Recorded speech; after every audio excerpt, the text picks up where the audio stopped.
Cápsula número 1, 13 de junio. Hola, ¿qué tal? El auditorio de este espacio de noticias de Quiero TV.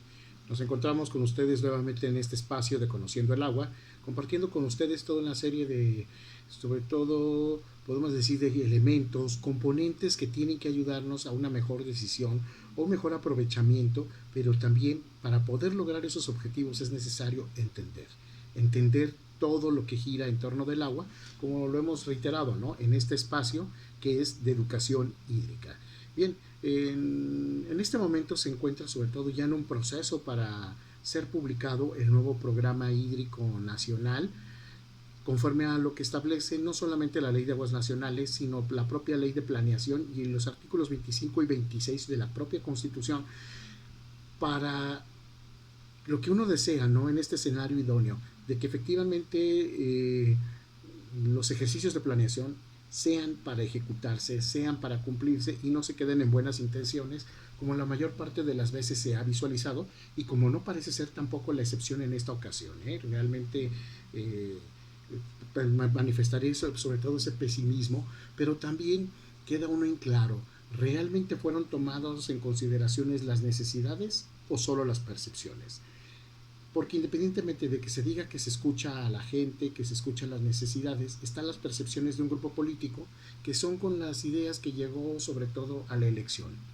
Y la gente, el votante, de alguna manera, eso es lo que cree que va teniendo, cuando realmente si tuviera, se les apoyara o se les hablara con la verdad y se dijeran las orientaciones de la verdadera problemática del agua, pues efectivamente nos encontraríamos con otras necesidades, con otras exigencias, porque la gente exigiría no que se estén de alguna manera, como dicen, como en las ferias, ¿no? Mucho tronadero de cohetes, pero efectivamente nada que llegue hacia el fondo. Y así se suele, nada más son efectos pirotécnicos llamativos, pero que se adolece de una contundencia en el impacto y en el beneficio, ¿no? Y que lamentablemente así es la historia del agua en México. Independientemente del partido que haya llegado, no hay una transformación real, nada, ni un avance que se visualice. Y pues las consecuencias aquí lo tenemos, ¿no? Simplemente desde el ámbito de los usuarios, ustedes pueden encontrar, bueno, siguen los tandeos, la ineficiencia del agua ahí está. Se siguen haciendo definitivamente acciones y han hecho inversiones multimillonarias con respecto a la eficiencia de los usos del agua, pero se sigue perdido, ¿no? En que efectivamente de repente se categoriza o se visualiza, ¿no? Pues es que lo que más hace falta es el tema del agua para riego, no, el uso doméstico, pero se pierde la concepción de ponderar más allá de lo que digan los análisis, que eso se hace, pero que se ponderar efectivamente las acciones contundentes que se deben de emplear en agua. Efectivamente, y lo vemos en pocos estados de la República o en muy pocos lugares, también municipios, se han dado logros, pero es gracias a que las decisiones las ha tomado un personal conocedor y que de alguna forma el gobernador o los gobernadores están más alejados de la política. Y no tiene nada de malo la cuestión política, pero su razonamiento es más que todo de un índole popular, voto. Que es impopular, entonces ya no voy a tener votos, ¿no? Porque buscan una carrera política, no buscan sobre todo las cuestiones de un beneficio.